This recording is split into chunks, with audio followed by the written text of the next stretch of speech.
يعني خليني أكون واضح في هذه الجزئية. كرة القدم وحتى من مبادئ كرة القدم أنها لا دين لها ولا وطن. يعني اللعبة نفسها داخل الملعب لا دين لا وطن،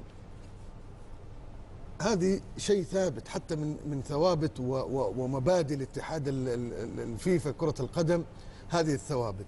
لكن تكلم في التقرير الأستاذ خلف ملفي على أنه الرجل الإعلامي والرجل المسؤول، الرجل العاقل، الرجل المدرك، النجم الكبير صاحب الحظوة والمكانة يفترض أن يكون يساند الهلال في هذه المهمة. ليه؟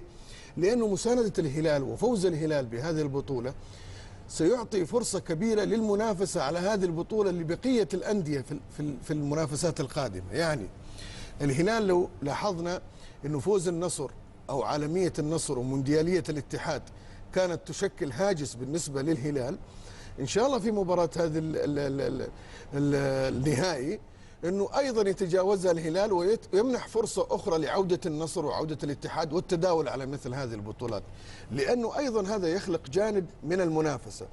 وبالتالي إحنا كإعلاميين حينما نساند الهلال أيضا هذه المساندة تنعكس بشكل إيجابي لكل شخص ينتمي لأي نادي كان، لأنه ما توفر للهلال من إمكانيات مادية ومن لاعبين، أيضا إدارات الأندية يفترض الأخرى أن توفر لناديها مثل هذه الإمكانيات من أجهزة فنية، من لاعبين على قدر كبير من المستوى. وبالتالي كيف يكون ارتفاع مستوى المنافسة؟